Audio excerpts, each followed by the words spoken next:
Hola a todos, bienvenidos a un nuevo vídeo de la Fundación Palarc. Y hoy os quiero hablar de los visigodos, un pueblo que aunque en principio se asentó en otras tierras, acabó entrando en la península ibérica, donde llegó a crear un reino unificado. Por tanto, nos adentraremos en su historia, viendo cómo conformaron su reino tras su llegada a la península y con los pueblos que tuvieron que luchar, y finalmente veremos por qué se tuvieron que ir. Todo esto te lo explicaré en este vídeo. Espero que os guste.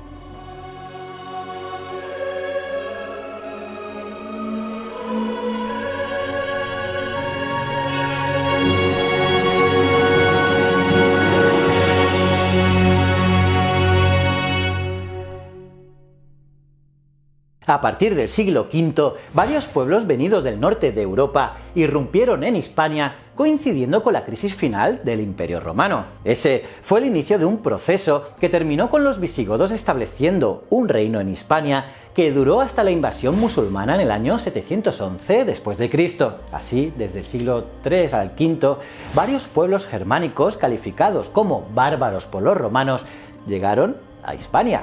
Unos pueblos que ocuparon muchas áreas sin encontrar mucha resistencia, aprovechando que el Imperio Romano estaba en crisis. Y es que solo quedaba en poder del Imperio Romano la provincia tarraconense, y con el objetivo de recuperar el dominio perdido en la península ibérica, el Imperio Romano pactó con el rey godo Walia que se encargarán de defender los derechos de Roma frente a estas tribus germanas. Y así fue como en el año 416 los visigodos entraron en la península ibérica como aliados de Roma, y lo hicieron derrotando a los alanos y aparte de los vándalos, con lo que el Imperio Romano recuperó el control de las regiones más romanizadas, que era la bética y el sur de la tarraconense. Y así es como empieza la historia de los visigodos en la península, estableciendo el reino visigodo de Tolosa I como estado federado dentro del Imperio Romano, y a partir de 476 como reino visigodo independiente. Y desde ese momento hasta el año 711, gran parte de la península ibérica estuvo bajo control visigodo, y podemos encontrar vestigios de este periodo en muchos yacimientos arqueológicos. Y es que la cultura y la arquitectura visigoda se desarrollaron desde el siglo V hasta comienzos del siglo VIII dentro del periodo denominado Antigüedad Tardía, que es el tránsito entre la Edad Antigua y la Edad Media. Aunque los visigodos no tienen al principio una arquitectura propia, podríamos hablar de edificios construidos en la península ibérica durante la monarquía goda. La arqueología de época de los visigodos en Hispania se ha centrado durante mucho tiempo en el estudio de las denominadas necrópolis visigodas. En la primera mitad del siglo XX fueron descubiertos y exhumados una serie de importantes conjuntos funerarios que han sustentado la conocida como tesis visigotista. Todas estas necrópolis eran consideradas e interpretadas como necrópolis visigodas, por lo tanto, correspondiendo a los lugares de enterramiento de los visigodos en la península ibérica. Eso sí, las nuevas corrientes interpretativas en el estudio del mundo funerario tardoantiguo y alto medieval en España, junto al estudio de contextos estratigráficos más fiables, han llevado en los últimos años hasta la actualidad a un replanteamiento en la interpretación de estos cementerios, pasando de interpretarlos como la evidencia de la presencia de individuos de procedencia foránea, que muestran caracteres étnicos inmutables en el tiempo, sino, al contrario, como el resultado de un largo proceso de aculturación, con una clara influencia del mundo romano, con el que todos los pueblos bárbaros habían estado permanentemente en contacto, que se materializa en la diversidad de usos y costumbres funerarias y,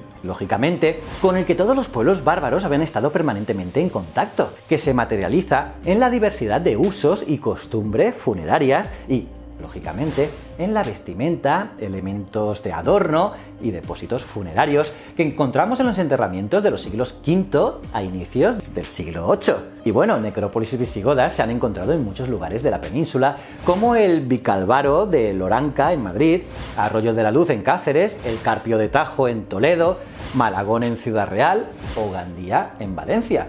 Además, hay una gran cantidad de monumentos alto medievales en ciudades como Toledo y ermitas o monasterios construidos durante este periodo. Y en el año 711 la Hispania visigoda llega a su fin. Empieza la dominación musulmana y este cambio de sociedad es registrado a la perfección en los yacimientos arqueológicos, pero de este periodo ya hablamos otro día. Y si nos acompañáis, podemos seguir indagando sobre cualquiera de estos temas en más vídeos, así que si te interesa seguir excavando en nuestro pasado, no te pierdas los próximos vídeos. Así que no olvides suscribirte, darle a la campanita para recibir notificaciones y seguirnos en las redes sociales de la Fundación Palar. Y echa un vistazo a nuestra web, fundacionpalar.com.